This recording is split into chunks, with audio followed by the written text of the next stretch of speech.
या मंदिरातील देवाला भेटायला शिड्या चढायला नाही तर शिड्या उतराव्या लागतात. चला तर मग बघूया कोकणातील अनोखं मंदिर. नमस्कार मित्रांनो, परत एकदा आजच्या नवीन व्हिडिओमध्ये तुमचा सगळ्यांचा स्वागत आहे. कोकणातील नागमोड्या व दुतर्फ्या हिरव्यागार झाडी असलेल्या रस्त्यावरील जर तुम्हाला कोकणात फिरायची सवय लागली तर मग तुम्हाला बाकी ठिकाणी फिरायला कंटाळा येईल. असाच अफलातून प्रवास करत आम्ही पोचलो आमच्या आराध्य दैवत म्हणजे चिपळूण येथे असलेल्या परशुराम मंदिरात.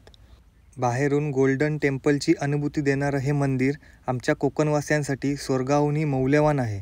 मंदिराच्या आत प्रवेश करण्याआधी मंदिराच्या एका बाजूला दगडी चिऱ्यात बांधलेले तुळशी वृंदावन व त्याच दगडी चिऱ्यात बांधलेले दीपमाळ दिसते. नैसर्गिक फिल्टर सिस्टम असलेले 12ही महिने स्वच्छ हे कुंड इकडेचं आकर्षण आहे.